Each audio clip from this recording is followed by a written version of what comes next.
A very warm welcome to Coffee and Crypto. I am Arun Singh and this is one more episode but with a lot of new elements. Very quickly, let me tell you what all are you going to see in this episode. Number one, PM Modi spoke about crypto at World Economic Forum, so we'll give you details of that. Number two, there is very less possibility of a crypto bill to be introduced in the budget session. Number three, the buzz around crypto airdrop. We'll explain what crypto airdrop actually is. And then Milkha Singh NFTs are coming out on this Republic Day. The NFT team joins us along with his family. I'm Arun Singh. Let's get started. We'll begin with what PM really spoke about at World Economic Forum. And for that detail, we'll go to our coffee wall.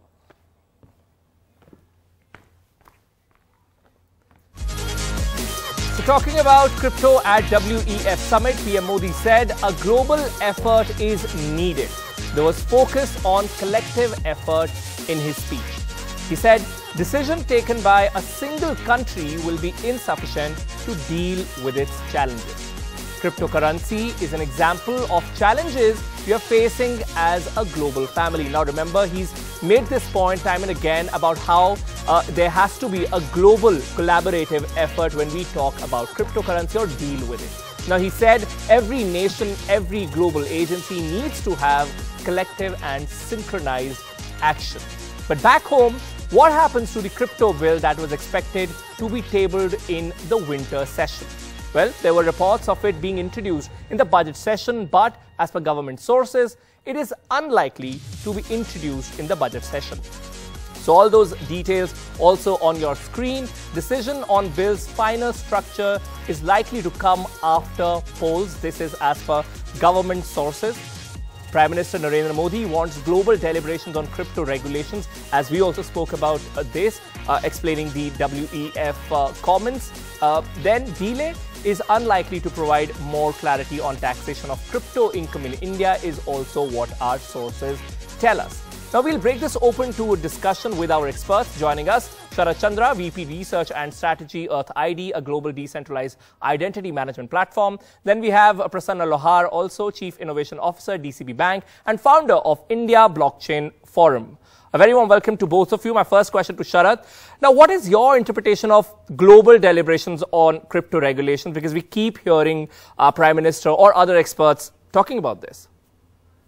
Thanks, Arun, for the question, and thanks for having me. I think the call for global regulation is appropriate and very, very timely for the simple reason because the decentralized nature of the technology being borderless, right, and it's evolving so much that not even a single country is able to come up with a comprehensive regulation. So that's why the call for global regulation is very much in sync with even IMF's guidelines. So IMF chief Geeta Gopinath, even she kind of endorsed a similar view. Now look at one important aspect where India happens to be a G20 member, a founding member. So G20 started in 1999, and now in December this year, India will take over the presidency of G20, and we will have a G20 summit next year during 2023. So India has I would say the pole position in terms of spearheading or leading the momentum of call for global regulation, because G20 is already also linked to Financial Stability Board, which has a mandate to work on cross-border payments and ensure financial stability, where G20 members like, say, US, UK, Europe, and even Hong Kong, South Korea can come together and frame a comprehensive and inclusive regulation. So very timely and very right in the approach. Okay, Mr. Lohar, now I also want to talk about, tax-related conversation. Which tax-related fixes you think we need to fix, immediately? Yeah, I think as of now, there is no clarity for end users to take care of their crypto investments, right? As such, there is no regulation, although SEBI has commented on these taxes, etc. But as such, for an end user, there is no clarity. So it makes a very blurred vision for end user whenever they are investing into crypto and so on. And as Sharat has rightly said, it's a time to come up with a regulation which will help taxpayer also to look at, because say example, if you look at mutual funds or any of those other instruments where there is a complete clarity how taxation will happen. Crypto is something which is not regulated entity, although a lot of Indians are investing. Unless we have some clarity, I think it will be a blur vision. I think that is what is very, very important. If they are investing into cryptos, it's good to have a tax vision. Yeah. But Mr. Lohar, if not a bill, do you think there would be a taxation-related regulation in the upcoming budget? I'm not sure, like this time also, although we were expecting last year will happen in 2021, but the way we are looking at 2022 also, I'm not sure it will be again restudied or calibrated in this session also. Okay. And Sharad, what are your thoughts on this? And you think ban is definitely off the charts here? Yeah, so I agree with Prasanna that clarity with respect to taxation has to be there, and I don't see a ban happening soon. And we should definitely not follow some of the neighbors like China and Pakistan, which are going that particular route. It's not a feasible approach to follow, right? But I would also like to mention how some of the aspects of taxation, let's say the government can first begin with classifying these assets and classify what are the rules of, let's say, business income or capital gains tax to begin with, right? So that entities who are part of the crypto ecosystem don't get harassed by the tax authorities, and they can, because they're more than willing to comply with all regulations. So there has to be clarity on GST and on other aspects as well. Okay, so every time we talk about regulation, there's also conversation about CBDC as well. I want a quick reaction from both of you on that as well. Mr. Lohar, to you first. Do you think CBDC will be a good counter to cryptocurrency in India? Yeah, if you look at the whole money history, right, which we have seen starting from your gold to the plastic money recently, right, I think CBD is going to be the actual future of money, right? So that's what we have seen. We will see how paper-based currency will be, and one of the option CBDC will be there. That's how we will look at a better, because CBDC will be a legal tender which will be governed by the central banks like RBI in India. There are 60 plus more central banks who are studying, doing some experimentation around it. There are live cases, say example, China, Cambodia, Singapore, between Canada, wholesale or retail CBDCs. And it has a lot of value where we will benefit out of this value. I can say that GDP value of India will go to the some increment because of the CBDC. So it's good to, as a country like India, when they are enforcing a lot of work on railroads like Aadhaar, UPI, I think this decade will be for CBDC. Okay. Last decade, it was supposed for UPI. I think CBDC one of those game changer this year. Yeah. Well, those wondering, CBDC is central bank digital currency, which would be RBI's own digital currency. And very quickly, Sharath, your thoughts on it? So what I think is there will be a coexistence of CBDCs, stable coins and cryptocurrencies, because they have different use cases, different utilities, right? The way NFTs, or let's say stable coins, which are being kind of used very aggressively in the DeFi space, right? Billions of dollars worth of stable coins are kind of engaged in DeFi platforms. So different use cases, different utilities. So there will be a coexistence, and there will not be one coin ruling all. So we won't be seeing CBDCs replacing cryptocurrencies. They all are here to stay. Okay, thank you so very much, both of you, for talking to us on this. And now we'll move on to our next segment, where we are going to talk about crypto airdrop. There's a lot of buzz around this. Now, this is a new term and a lot of people are Googling about it. But if you're watching Coffin Crypto, you don't have to Google about cryptocurrency much. So let's get straight into the explainer of what crypto airdrop is. We'll begin with the basics. What is crypto airdrop? Well, this is simply a crypto giveaway. Giveaway is a very popular term online. A lot of brands do this, where they give away things for free, which is essentially their products. So in this case, this is to promote a new service. A lot of new cryptocurrency platforms do this, and usually participants are given free crypto coins here, and that's how they promote their new service. And what do platforms get out of this? Number one, new registrations, because they are new in the business. They want a lot of registrations. That's what they get. Then they get free promotion and marketing, and in the end, social media buzz. Why? Because a lot of these airdrops involve users to do something on the social media. Maybe it's tagging 3 friends or posting something on the platform's page. So they get social media buzz also with this. But how can one avail it? Well, first of all, you have to have a wallet compatible with the service. Second, you need to participate in the airdrop that they open. Then you wait to get selected, and in the end, of course, you'll get those coins. But a quick warning here, you have to be aware of the scams, because a lot of scams under the name of crypto airdrops are also popular. What are the other risks? We'll talk to our expert on that. We have with us Arun S. Devarajan. So Arun, talking to another Arun. He's co-founder of Mohash. A very warm welcome. First of all, how do crypto airdrops really work? We want to hear from an expert. Yeah, hi. So a crypto airdrop is a reward or a gift or for an early participant in a protocol. It is used to bootstrap a network. It is used to bootstrap a protocol so that the first 100 users, first 1,000 users are excited to join it. Imagine if you're first 1,000 users of Facebook and you got Facebook stock at that point in time. It is kind of comparable, right? The early adopters are rewarded for their outsized risk that they're taking in the contribution and building out of the protocol. That's what an airdrop is. Okay. And a lot of people get confused between ICO and airdrop. So how would you tell the difference between these two? Right. An airdrop is a reward for contributing to the network, being an early participant, writing code or talking about it on social media. ICO is like you're making an investment into a new token or a new project that is to be launched. It can be compared to IPO in our public markets, Infosys IPO or Zomato IPO. So it is comparable to that. IPO is an investment, the other one is a reward. Right. So you're not really putting your money when you join an airdrop. Yes. Yeah. Right. Yeah. Any examples in India that you can quote? So one of my favorite examples in India is there's a network called Bioeconomy that got built out. At its peak, its fully diluted value is about $3 billion. They launched an airdrop token for its early contributors sometime in the last 2-3 months. So that is one to watch out for. That's been fun to see an Indian token coming out so large.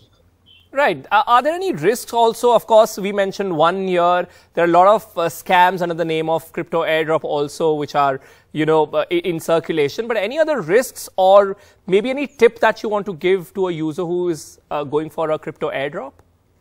Right. So the risks are like if someone is giving you, let's say, 10,000 rupees, you better declare it to the tax man. Otherwise, you're going to get into trouble with the income tax person.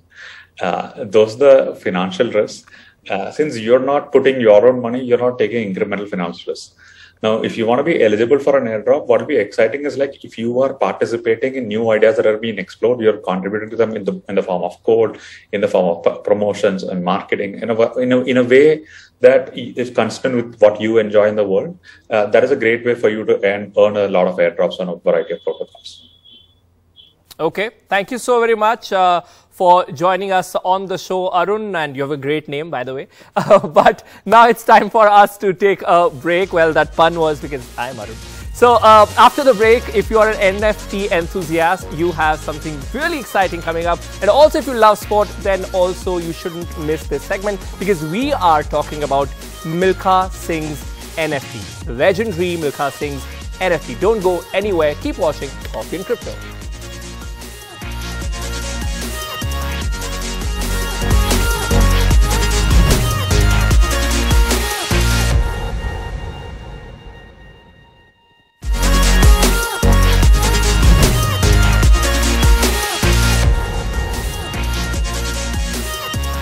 Welcome back. You're watching Coffee and Crypto. A legendary athlete, a proud patriot and a trailblazer. Milkha Singh, also known as the Flying Sikh, is India's most celebrated track and field sprinter. His fans and sport lovers can now buy his NFTs as they are launching on this Republic Day.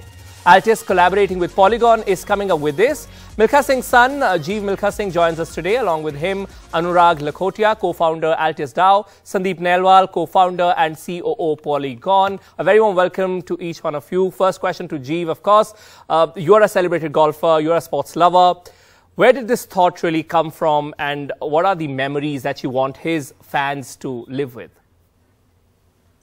Arun, I think my father was bigger than life. And this is the best way to keep his legacy alive. And I didn't know too much about it because the thought I come from, I don't understand NFT, but all these people got together and they explained it to me. And I said, yes, we should go ahead to keep it alive. Right. And I've got a fantastic team on board, Polygon, Altius DAO. They've done an excellent job. So I said, let's go ahead so that we can contribute certain amount of money to the Milka charitable fund and charitable fund so that we can do some good work with it and keep the legacy alive.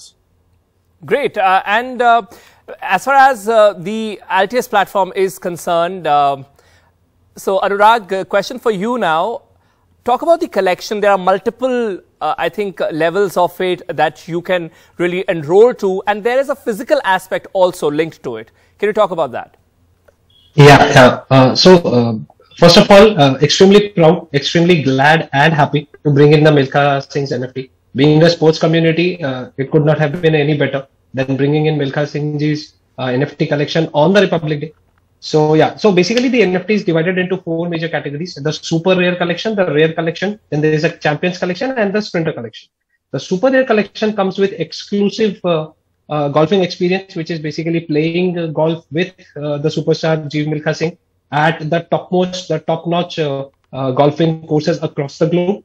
Along with it, you get very rare Milkha Singh's memorabilia from his sporting career. We have limited edition sports merchandise to go with it. So yeah, so these are the physical utilities. So generally an NFT is a digital asset. What we've done is we have attached a physical set of utilities to come with it so that people can also have an experience along with holding the NFT. Is it because of the Indian mindset? Because, you know, you have to associate something physical when somebody is putting in money. Is it that? Because there are partly yes. Yeah, so partly yes and no. We realized that Milkha Singhs, along with to carry on the legacy, it's important to be in touch with the thing, to get up close with the sport. And we thought that we have got Jeev with us. We have got the Polygon team with us. So we thought that why not bring the actual experience of sports, Milkha Singh's legacy and the tech together. So that is how I felt great works. reading that you know, one can also wear the blazer that he wore. I mean, what a proud thing to own it would be for any sports lover. Yes. Going to Sandeep now, what has been your experiments with NFT? What are the trends that you're seeing and how has this association been like for you, because it's specifically focused on sports? Yeah, I mean, primarily NFTs have 3 larger segments, right? So one is your abstract art, which, like, you know, has given the real global attention towards NFTs, like those crypto punks and all that, right? So that's the one domain. The second domain is gaming NFTs, and gaming NFTs are also, you know, becoming fairly popular, and, you know, Polygon is also seeing, you know, now probably in thousands the number of games that are building on blockchains.